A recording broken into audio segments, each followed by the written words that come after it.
We have good franchises like The Lord of the Rings, Harry Potter, Pirates of the Caribbean, the first three. But never before have we seen a franchise where each movie gets subsequently better and better and better, and most people agree. I came into this franchise in the third Mission Impossible, but by the time I saw it, I was very young, and I just remember the movie being looking like this. Yeah, very J.J. Abrams. And I just remember the plot being very complex, and there's Tom Cruise running, lots of explosions, lots of lights shining on you always, and so much orange. So I got a distaste for my first entry in the franchise. And then Ghost Protocol came out, and admittedly, I went to the theater like, oh my god, Mission Impossible, the one I just saw sucked. You know, I was like maybe 2 years older from when I'd seen the third one. And I went, saw it, enjoyed every single second of that movie. I was like, damn, that was good. And I saw it at home, and I started growing to like the Mission Impossible movies. Then the next one came out, Rogue Nation. Went, saw it, fantastic stuff, really enjoyed it, had a great time. And once Rogue Nation came out and I really started to connect with the plots, the characters, and understand everything, I went and revisited Mission Impossible 3, and it really opened my mind to notice how amazing this franchise was. So by the time Fallout came out, I was there day one, you know, ready for Tom Cruise action, everything, and my God, did it deliver. At that point, I was like, it's unbelievable how all of these movies come out, and each time better, better, better in every single way.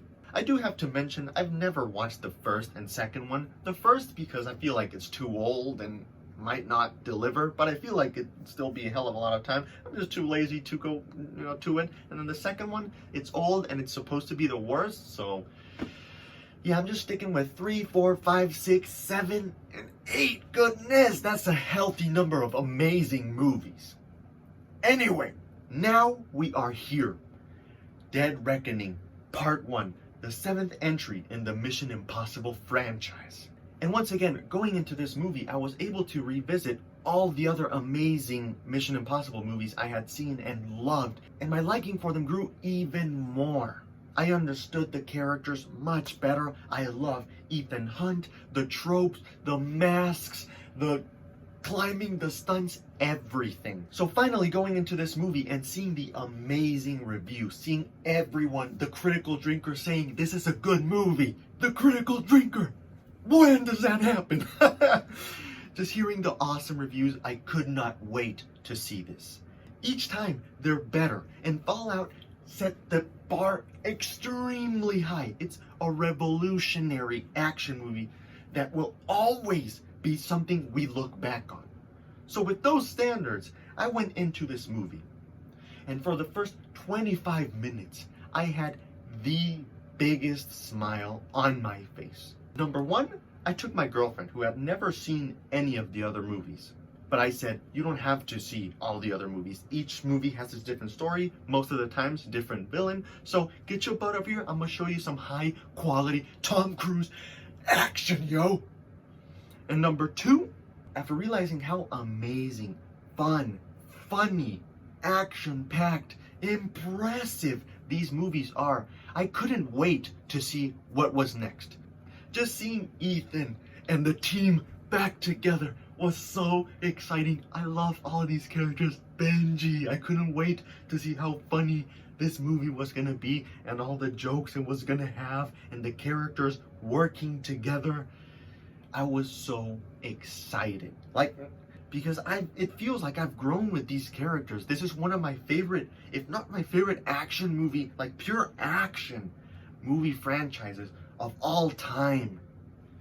And of course, it has to be mentioned, Tom Cruise. Goodness, not even in Mission Impossible is he always upping the stakes and making even better quality movies, like in Top Gun, that they all feel like legitimately he's got something. He unlocked the key to making a true entertainment blockbuster movie and how to make it kick ass. And just sit back, enjoy, not think about any consequences or any messages or any, Disney roll up, You just sit back and enjoy some really high quality, passionate filmmaking.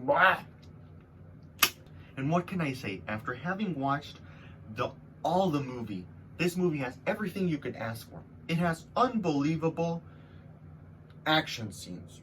It's funny. Great acting as always. Tom Cruise. It has all the tropes, everything you can ask for. But what can I say? God damn, I was disappointed. Woo! We're getting right at it. Yes, ladies and gentlemen, I'm gonna have to say, for me, this was a slight disappointment. I know. Before I start going into the negatives and saying why this could have been better, why that, I was like, ugh. When this happened, I was like, ugh. How about we start with the positives? As usual, I already mentioned, all the actors are fantastic. The chemistry that is up in this place is awesome. And now, of course, we get the new entry of Haley Atwell, which brought so much energy and a unique character into the franchise. And for me, surprisingly, the odd standout of this movie was actually Pom Klementif. I think that's how you pronounce her last name. Mantis from the Guardians of the Galaxy. I thought in this movie she was fantastic. She's one of those cliche, really crazy villains who's always screaming, but I thought she just did it in such a classy and really interesting way that she was able to pull off, and I completely bought all throughout the movie. She just has this look of pure evil and actual badassery. I've seen in other videos that she's being compared to a character of John Wick, which I completely understand, especially with this look, which, god damn, what an iconic design. And with the sword and everything, of course she fits right in the John Wick universe. It's amazing. We've already seen this movie take a lot of inspiration from John Wick, of course, which is probably the most revolutionary action franchise apart from Mission Impossible. So of course we're gonna see lots of fluorescent lights, discos, very hard-hitting action, and it's all here. And once again, going back to her performance, I think she pulled off something that is very difficult to pull off, because we get these female sidekick villains in a lot of movies that tend to act really tough and, look tough and all mean, but I never take them seriously. Great examples are Angel from Deadpool, who's just there, I can never take her seriously. She's super strong, but she doesn't seem evil. She doesn't seem actually badass.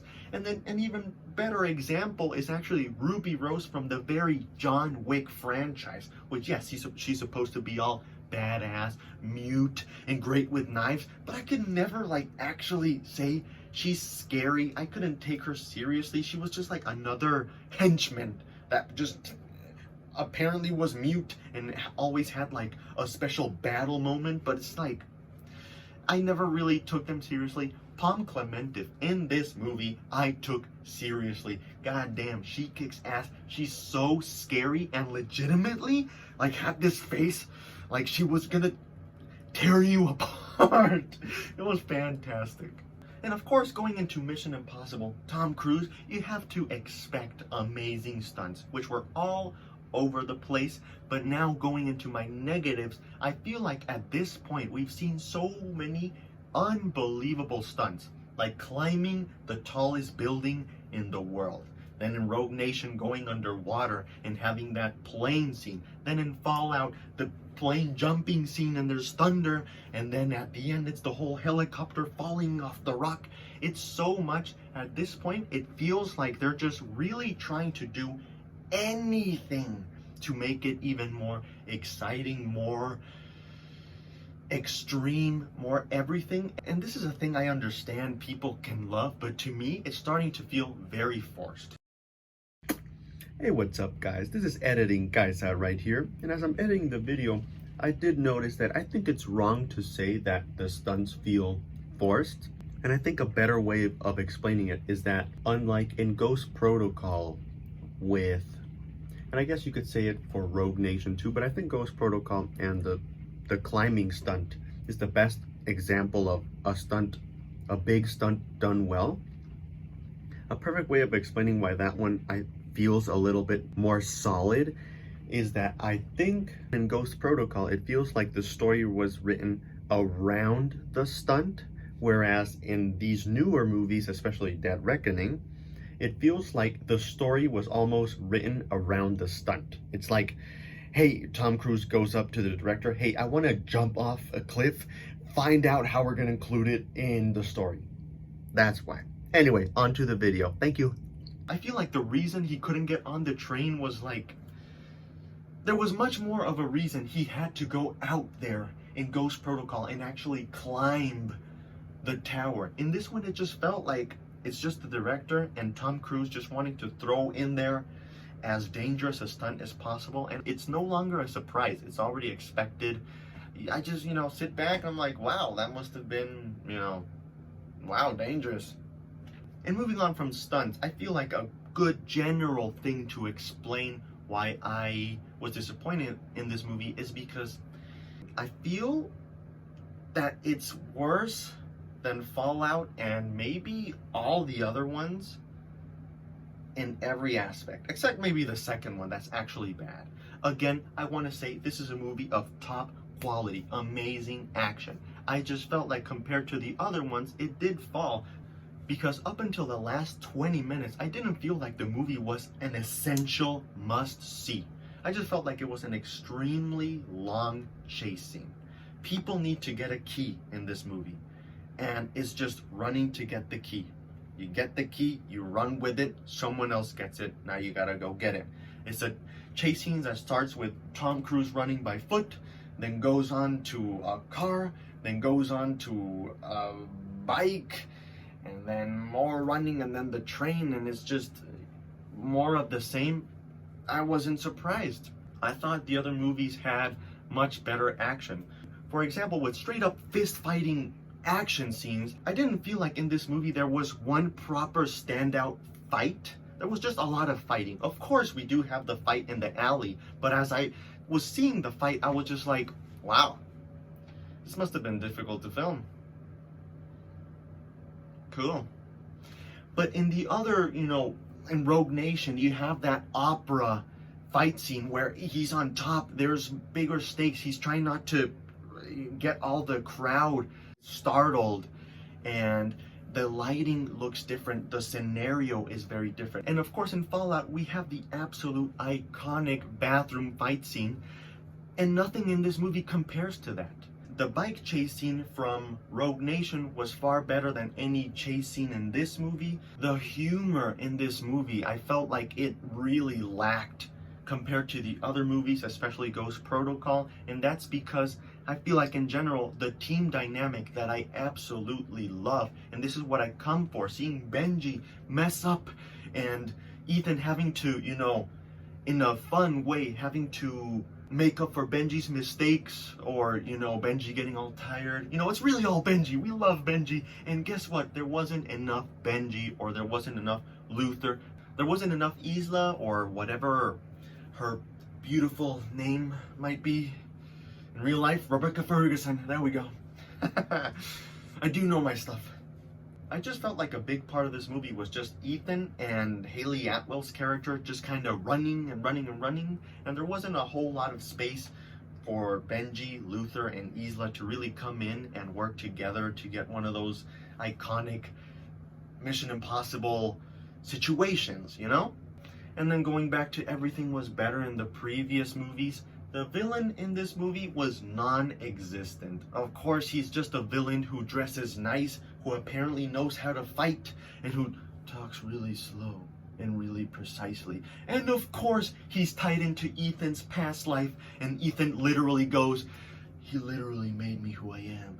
Of course! Just like Inspector, the Hans, whatever, Christoph Walken character, of course, comes in, and I'm the boss of everyone. Of course, this new villain has to come in and tie to previous traumatic effects that really we've never heard throughout the franchise except from the first movie. But apparently, Ethan's been scarred with those memories for life. Yeah, I just felt like he just came in, spoke like that, then left. He was never threatening, never fun, interesting, nothing. And of course, this is the part one of what I assume is going to be the last two movies of the Mission Impossible series. I was really hoping they would give us a villain just as good as the blonde guy from Mission Impossible 3. I do know his name, I'm just blanking because I'm nervous with the camera recording. What's his name? Seymour Hoffman. For some reason, I feel like there's something before Seymour Hoffman, but you know, at least, come on. But thankfully, there's a bigger enemy that's called the Entity. That is an AI. And of course, in this day and age, we have an enemy that has no race, no skin color, no gender, nothing. Of course he's an AI, because apparently nowadays if you make a Russian be the bad guy, hey, Russians aren't bad. Or if you make the bad guys be Japanese, whoa, what the hell, dude, that's racist against Japan, man. It's the same thing that happened in Top Gun 2, where the enemy was just the enemy. You never knew if it was, you know, Russia, China. They never said any nation, to be nice, progressive, and non-offensive. Goodness, modern Hollywood. And again, I feel like throughout this movie there were just a bunch of characters that were great actors, and didn't do a whole lot of nothing. You had the Isla character, who of course comes in. We love her character from the past. I'm so excited to see what they're gonna do with her, and she dies in the most like non-heroic, boring, kind of heartless way. She just dies, and that's it for a character. One of the greatest actors working right now out there. You know, you got Benji, of course, which I was really hoping for his humor, but he's barely in there. Luther comes in. It's been a while since we've seen Luther, and he's like, Ethan, I have to go somewhere, and I won't be able to help you. He goes out there. Carrie Elwes, whatever you pronounce his name, he comes in. I'm like, oh, what a great actor. He was in Saw, Princess Bride, classic. And he's one of those, like, you know, always looking in the back businessmen, you know, one of those characters. I was like, well, that's gonna be interesting. You know, Ethan Hunt's gonna have to fight against another government official that's gonna be a badass like Alec Baldwin. No, he's 5 minutes in the beginning, he's 5 minutes in the middle, and at the end, hey, I know where the thing is. You see where I'm going? And now, to wrap my thoughts perfectly in a lovely package of illusion, we're going to allude to the past movies to show great examples of how this movie kind of is worse. Is the opening credit sequence. Particularly the scene right before it starts, because there's always like a quip.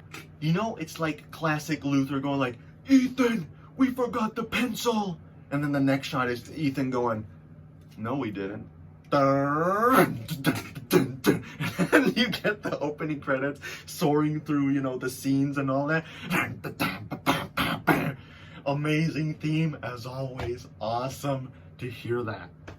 Yeah, so comparing those scenes in this movie, the scene before that, it's a great scene. I loved it because I was like, this is classic Ethan, and it was the beginning of the movie, so I was like, yes, I love this classic mask, you know, technique. I love Ethan always causing trouble and just being hilarious.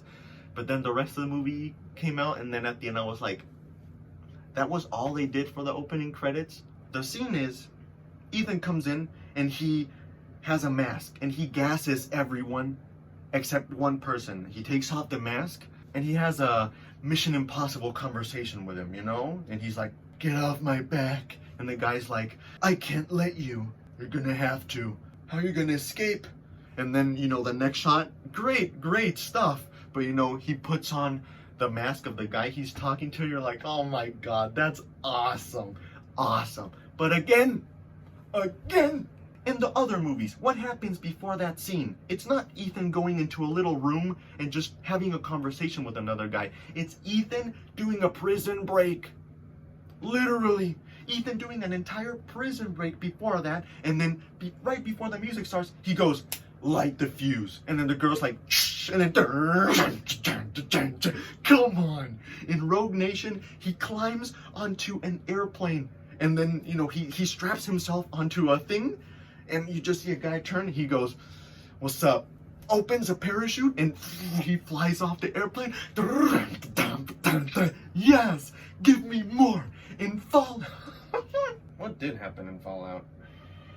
Oh my god! Yeah, it's this amazing mind control trick they do on this guy who thinks the world exploded or something, and then Ethan reveals like it's all a trap, it's a fake hospital, and then he's, you know, puts the syringe. It's not as cool as the past two, but it's much cooler than, you know, just putting on a freaking mask, you know, and then she puts the syringe.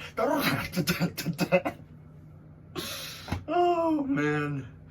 So going back to positives, I think that the last 20 minutes of this movie are worth it. Everything that takes place in that train is awesome. You get that part where the train is falling, and it's like a different kind of obstacle every time. Great stuff.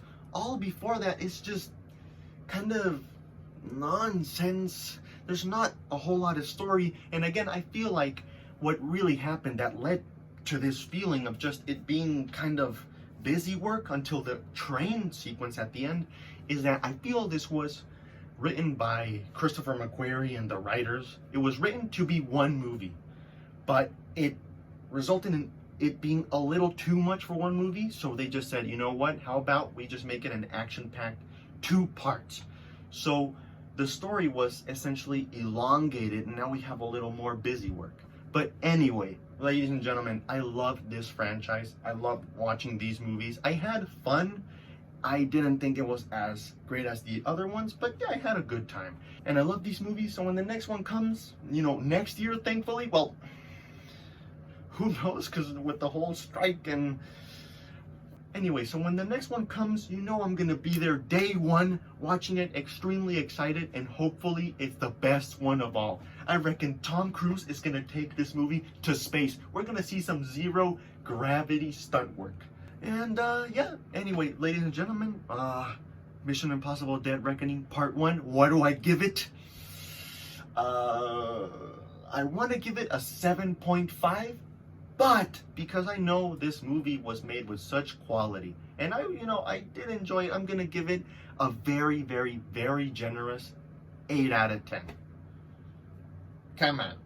Ladies and gentlemen, thanks for watching. I've been your boy, Kaezar.